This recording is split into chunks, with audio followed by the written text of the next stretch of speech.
একটা ক্ষেপণাস্ত্র যা মাত্র 11 মিনিটে পোল্যান্ড আর 17 মিনিটে ন্যাটোর সদর দপ্তর ব্রাসেলস ঘুরিয়ে দিতে পারে। শুনতে কি সাইফাই সিনেমা মনে হচ্ছে?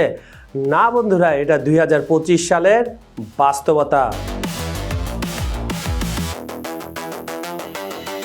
2025 সালের ডিসেম্বর, মাত্র কয়েকদিন আগে ভ্লাদিমির পুতিন এমন এক সিদ্ধান্ত নিয়েছেন যা ইউরোপের নিরাপত্তা মানচিত্র বদলে দিতে পারে।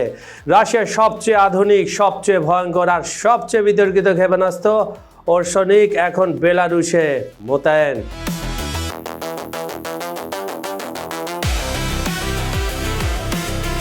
এটা শুধু ক্ষেপণাস্ত্র না, এটা পারমাণবিক অস্ত্র বহন করতে পারে। কিন্তু প্রশ্নটা হচ্ছে, রাশিয়া এটা করলো কেন এই সময়, ঠিক এই সময় যেখানে একটা আলাপ আলোচনার সুবাতাস বইছে। থাকুন সঙ্গে, দেখতে পাবেন। ইউরোপ আর ন্যাটোর জন্য এর মানে কি, আর সত্যি কি এই ক্ষেপণাস্ত্র আটকানো অসম্ভব?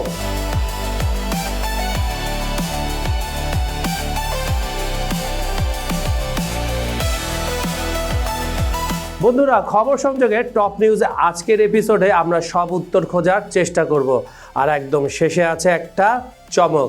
তাই শেষ পর্যন্ত থাকুন। চলুন তাহলে শুরু করি। সেনাদের হাতে পরমাণু ক্ষেপণাস্ত্র তুলে দিল পুতিন। চলুন আগে বোঝা যাক এই ওরসেনিক আসলে কি জিনিস। রাশিয়ান ভাষায় ওরসেনিক মানে হাজেলনাট গাছ। নামটা শুনতে সুন্দর, কিন্তু ক্ষমতাটা ভয়ঙ্কর। এর মূল বৈশিষ্ট্য কি? এটা কোন শ্রেণীর? Intermediate range ballistic missile, IRBM। গতি ম্যাক 10, শব্দের গতির চেয়ে 10 গুণ। রেঞ্জ কত? রেঞ্জ 500 থেকে 5500 কিলোমিটার। আর ওয়ারহেড MIRV, একসাথে একাধিক লক্ষ্য বস্তুতে আঘাত হানতে সক্ষম। আর ক্ষমতা পারমাণবিক প্লাস। প্রচলিত যে ওয়ারহেডগুলো আছে না, এগুলো আপনি এটাতে লাগাতে পারবেন যদি আপনার পারমিশন থাকে। দ্য রাশিয়ান এম্পায়ার পুতিন নিজে দাবি করেছেন এই ক্ষেপণাস্ত্র আটকানো প্রায় অসম্ভব। আর সবচেয়ে ভয়ঙ্কর কথা, প্রচলিত ওয়ারহেড দিয়েও পারমাণবিক হামলার মতো ধ্বংস ঘটানো সম্ভব। খুবই ভয়াবহ ঘটনা।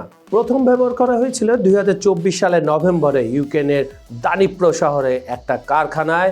প্রথমবার ব্যবহার হয় ওরসনিক। বার্তা একটাই, দেখো রাশিয়ার কাছে এটা আছে। পশ্চিমা বিশ্লেষকদের ধারণা এটা সোভিয়েত আমলের RS-26 রুবেজের আধুনিক সংস্করণ। আর রাশিয়া বলছে না না, এটা পুরোপুরি একটা নতুন প্রোডাক্ট যা আমি পশ্চিমাদের উপহার দিব। পশ্চিমার মিত্র লোভি জেলেনস্কির কাছে। এখন আসল প্রশ্ন, বেলারুশে কেন? ওয়াই? বন্ধুরা, একটু হাতে বা মোবাইলে মানচিত্রটা বের করে রাখুন, মানে গুগলে মানচিত্রটা বের করুন। কি দেখলেন? ঘটনাটা কি? চমকে দেওয়ার মতো না? আর পুরো ব্যাপারটা ক্রিস্টাল ক্লিয়ার, তাই না? তাও আমি বলি, একটু শুনুন ধৈর্য ধরে। বেলারুশের সীমান্তে পোল্যান্ড ন্যাটো সদস্য, লিথুয়ানিয়া ন্যাটো সদস্য, লাটভিয়া ন্যাটো সদস্য। আর ইউক্রেন তো যুদ্ধ করতেছে তার ন্যাটো সদস্য হওয়ার জন্য। কৌশলগত 3টি কারণ রয়েছে, খেয়াল করেছেন বন্ধুরা। নাম্বার 1, সময় কমানো। রাশিয়ার রাষ্ট্র মিডিয়ার দাবি, বেলারুশ থেকে পোল্যান্ডে 11 মিনিটে, ব্রাসেলসে 17 মিনিটে, মানে ন্যাটোর প্রতিক্রিয়ার সময় ভয়ঙ্করভাবে কমে যায়। মানে রাশিয়া একটা ক্ষেপণাস্ত্র মারল, রেডি হতে হতেই ন্যাটোরা যে প্রতিরক্ষা ব্যবস্থাগুলো রেডি করবে তার আগেই বুম। নাম্বার 2, নিরাপত্তা বৃদ্ধি। রাশিয়ার ভেতরে থাকলে ইউক্রেন হামলার চেষ্টা করতে পারে, বেলারুশে রাখলে সেটা অনেক কঠিন হবে, কারণ বেলারুশ তার যুদ্ধ করছে না। এই জায়গায় মাল আছে কার? পুতিনের। নাম্বার 3, রাজনৈতিক চাপ। ইউক্রেনের গোয়েন্দাদের মতে মূল লক্ষ্য হলো ইউরোপ ও ন্যাটোকে মানসিক চাপে রাখা। তোমরা তো এটাই পারবা, এছাড়া তো তোমার কোনো কাজ নাই, খালি মনে মনে ভাববা। মনে মনে মন কলা বলে একটা কথা আছে না, সেটাই। বন্ধুরা, আপনারা কিন্তু মনে রাখবেন 2022 সালে ইউক্রেনের আক্রমণের একটা বড় অংশ শুরু হয়েছিল বেলারুশের মাটি থেকেই। লুকাশেঙ্কো পুরোপুরি পুতিনের পাশে তখনও ছিলেন, এখনো আছেন, ভবিষ্যতেও থাকবেন বলে এটা প্রেডিক্ট সহজেই করা যায়। আপনারা সেটা ভালো করে জানেন। আর ডিসেম্বর 2025 সর্বশেষ আপডেট কি বলছে জানতে চান বন্ধুরা? চলুন তাহলে একটু নড়ে চড়ে বসি আমরা। তবে জেলেনস্কির মতো নড়া যাবে না, কারণ সে তো নড়তে নড়তে একেবারে কুঁজো হয়ে গেছে। তার পিঠে যে ইউরোপের ভূত সাওয়ার হয়েছে, ঠিক যেভাবে বুঝে গেছেন তো আপনারা, আমি আর এটা মুখে বললাম না, আপনারা ইশারায় বুঝে নিন। 18 ডিসেম্বর 2025 লুকাশেঙ্কো ঘোষণা করেন ওরসেনিক ইতিমধ্যে বেলারুশে এবং কমব্যাক ডিউটিতে, মানে সে ডিউটিতে লেগে পড়েছে। মানে কি? মানে হচ্ছে এখনই এটা আপনি চাইলে ব্যবহার করতে পারেন। না, আপনি না, যারা যুদ্ধ করছে রাশিয়ার পক্ষে তারা। 17 ডিসেম্বর পুতিন আগেই বলেছিলেন এ মাসে এটি অপারেশনাল হবে। কূটনৈতিক নাটক কি হচ্ছে?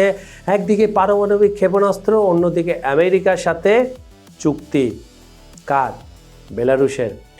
লুকাশেঙ্কো মুক্তি দেন নোবেল বিজয়ী আসেল রিয়ালস্কি সহ 123 জন রাজনৈতিক বন্দীকে।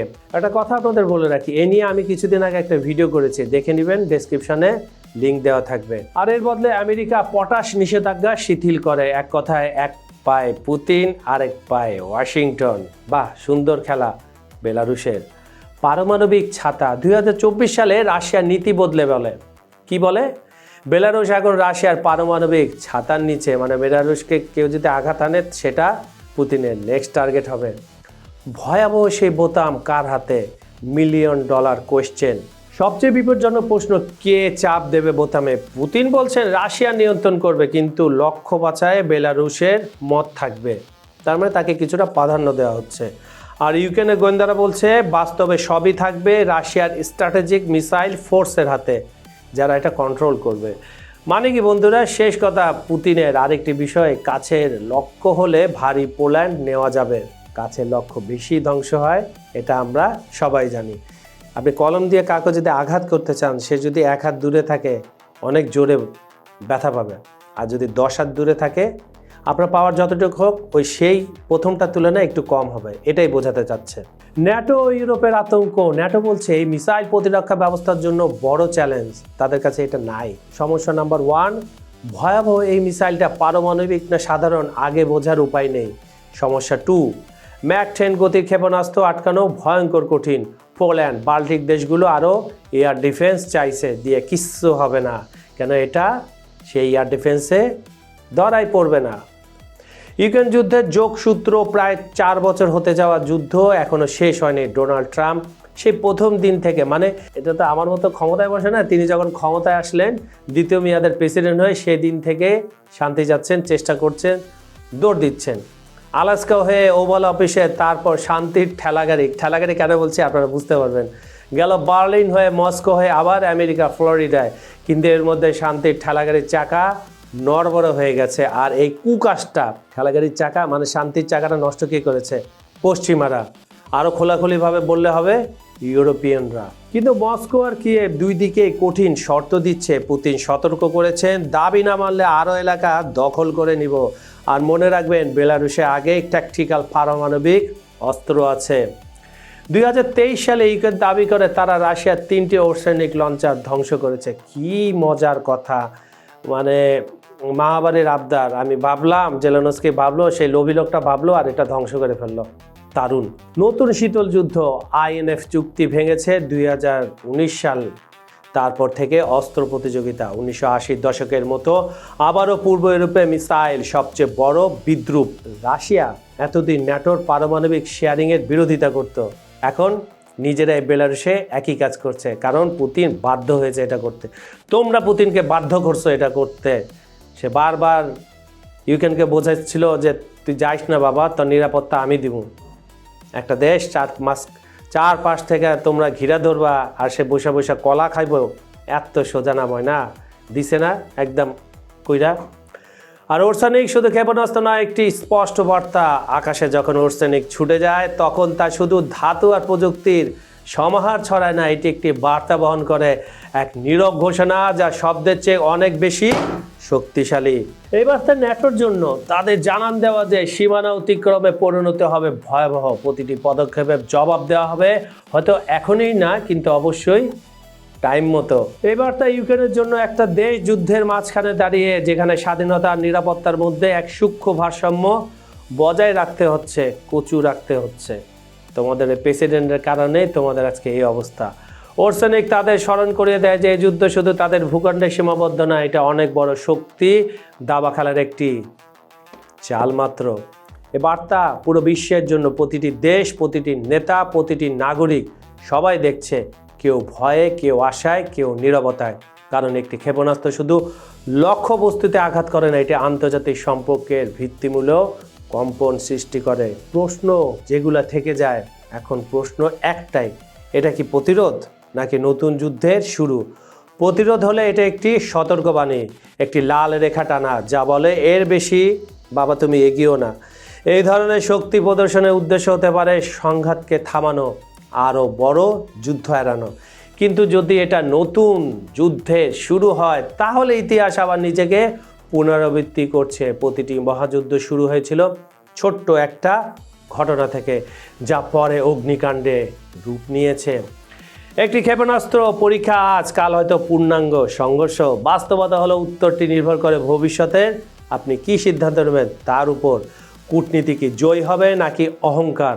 শান্তির প্রচেষ্টা কি যথেষ্ট নাকি ক্ষমতার প্রদর্শনী শেষ কথা? এর কোনোগুলাই পুতিন দেখাচ্ছে না। আমি বারবার একটা কথা রিপিট করি এই অনুষ্ঠানে, যে পুতিনকে বাধ্য করা হয়েছে। আপনার মতামত কি? এটা কি একটি প্রয়োজনীয় প্রতিরোধ যা আরও বড় সংঘাত এড়াতে সাহায্য করবে, নাকি এটি এমন এক ভয়াবহ শুরু যা পৃথিবী আবারও অন্ধকারের দিকে ঠেলে দিবে? আপনার চিন্তা শেয়ার করুন, কারণ এই প্রশ্নের উত্তর শুধু নেতারা নয়, আমরা সবাই মিলে লিখব। আমাদের মতামত, আমাদের কর্ম, আমাদের ভবিষ্যৎ এই নির্বাচনের মাধ্যমে। কোন নির্বাচন? আমি যে প্রশ্নটা করবো সেটা নির্বাচনের মাধ্যমে। খবর সংযোগের টপ নিউজের ভিডিওটা যদি আপনাদের ভালো লেগে থাকে, লাইক কমেন্ট শেয়ার করতে ভুলবেন না। খবর সংযোগের সঙ্গে থাকুন, সাবস্ক্রাইব করে রাখুন, আমাদের পথ চলার সাথী হন। পরের ভিডিওতে আবারও দেখা হবে নতুন কোনো থ্রিলিং টপিক নিয়ে। আপনি পৃথিবীর কোন প্রান্ত থেকে দেখছেন সেটা আমাদের কমেন্টে লিখে জানান। আপনাদের এক একটা মন্তব্যই আমাদের টিমের জন্য নতুন শক্তি। সম্পূর্ণ ভিডিওটি দেখে লাইক, শেয়ার ও কমেন্ট করবেন প্লিজ। প্রমোশন ও বিজ্ঞাপনের জন্য ভিডিওর নিচে দেওয়া ডেসক্রিপশনে যোগাযোগ করতে পারেন। আমি কাজল হায়দার আজ বিদায় নিচ্ছি। ভালো থাকুন, নিরাপদে থাকুন। ধন্যবাদ সবাইকে।